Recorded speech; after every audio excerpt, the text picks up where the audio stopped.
I'd like to talk about not only this work specifically, but the series that is a part of, the greater series that it is a part of. And I'll just let you kind of carry it away with what you'd like Yeah, to say about so this work. so this is one of 13 pieces that was supposed to be installed at the Denver Public Library main branch this Saturday. It was a big deal. We had an opening reception. We're anticipating 75 people, and it was a big solo show for me, actually sort of in partnership with Rocky Mountain Map Society. So it was just really, really exciting for me. It was a big thing for 2020 that I was looking forward to. But that's being postponed. So, but the Yeah. series, if I can remember what I named it, Wander and Wonder Women, Mm-hmm. celebrating female explorers, adventurers, and change makers, past and present. And so I was focusing on women, and I did a lot of research, which has been really fun. Women who, well, either explorers, adventurers, or change makers. I started by looking for cartographers, women in history, but that is really actually very hard to find because it wasn't, I mean, they weren't allowed to be artists, they weren't allowed to be explorers. But I did find quite an interesting list of people that I found inspiring. Mm-hmm. And the way that I went about it, I actually was specifically looking for books that, and it's, so I wanted to read books, specifically audiobooks, so that I could listen to them while I was working on the art. So this is one inspired by Sadako Sasaki, who was a young girl in Hiroshima, who the We can story make our is, way over to her part of the world. yeah. So the story is that she actually passed away from leukemia 12 years after the bomb in Hiroshima fell. And she, in Japanese tradition, it says that you can, if you fold 1,000 origami cranes, you can make a wish. Now, there are a couple different variations of her story, which is interesting. I don't need to get into it, but there's, anyway. So she folds the cranes and, well, I will say it. So one story says that she only got to 644 and her classmates folded the rest of them She was after young. she passed. She's a young She was person. 12 years old. Oh 12 years old. gosh. Uh-huh. So there's one story that says she didn't end up folding them. The truth is that she did end up folding 1,000. She was still very sick and she started folding more, actually, hoping that she could wish for a wish of health, but she passed away. Now, the interesting part of the story is that her classmates put in a memorial, a statue, a beautiful one that I saw when I traveled to Japan 12 years ago, of her and the crane. And now people fold cranes and they just cover the statue and the memorial with cranes as a wish for peace, world peace. That's And a it was really cool story. inspiring. Yeah, it's really, it was really inspiring when I saw it. I actually folded all of these 3 years ago when I was debating whether to quit my job to be a professional artist. And it was a tough time. I actually folded them all in 21 days. I was a little obsessed and it was very meditative. Wow, that's pretty quick. Yeah, it was, I think it was average like 40 a day or something like that. I got really fast and they're itty bitty. But so and then they sat in a jar. I played around with some ideas. It's always really scary to spend a lot of time on something and then make the next move in an art piece. I encounter this over and over and over again. So sometimes it just needs to just kind of be put away until it's ready to come out again. And probably about 3 months ago, I decided I wanted to create this for this show because I felt I liked the idea of actually bringing a girl into the series. Everybody else I researched were women. Huh. And you know, it was an excuse to finally do something with these cranes. I knew I wanted to make them into a world map. And so wait, did you make these crayons before you knew the story? No, Oh, okay. Okay. I knew Sorry. the story 12 years ago. Right. Because you When learned the story when you visited Japan. I don't remember why I started folding them. I think I just need sometimes, and actually with coronavirus, I thought about folding again because like, I Making mean, another few thousand. but I was like, no, I want to do other things. But it's really, for me, it was relaxing. It was meditative. It was just kind of, yeah, just reduced some of the anxiety. Yeah. And so, yeah, so these are actually all glued onto plexiglass and then So mounted I with think we these, have another image, right? Of a. yeah.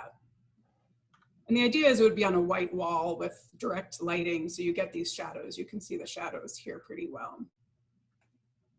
Well, that's a different piece. There it is. Here's the image of on the Yeah. plexiglass. Oh, I think this gives us a lot truer idea of what we're looking at. Yeah, and you picture it on a white wall. I took this outside because I wanted the sunlight. I knew that it Uh-huh. would be nice to photograph. So yeah, I mean, there's so, and honestly, it just so happened that I finished it right around the time that all this coronavirus stuff was happening, and I presented it in a couple different scenarios, and I like to think that my wishes for health for our planet and for those people who need it right now. Yeah. And yeah, I mean, I know that's a lot to hope for, but art, I hope that art can inspire, even if it's just bringing hope to people. So that's what I hope this piece does. And I'm sad it can't be shown when it was supposed to. It's just sitting in my studio right now, lonely, but I really appreciate this interview so that I can put it out there in Yeah, mixed I way. mean, hopefully a lot of folks get to see it. I'm gonna zoom in a little bit on this one while I just ask you some questions. So all the women in this series you were telling me they're kind of lesser known rather than like Well, yeah, considered major historical figures, textbook type well, figures. for instance, we've all heard of Amelia Earhart, Right. who was the first woman to fly from across the Atlantic to Europe. But I don't think everyone has heard of Beryl Markham, who is this incredible woman who was British but grew up in Africa. Mm-hmm. And she became a pilot after training racehorses. And I mean, she just has an incredible story, and she's a beautiful writer. She wrote a memoir called West with the Night because she was the first woman, the first person to fly from Europe to North America.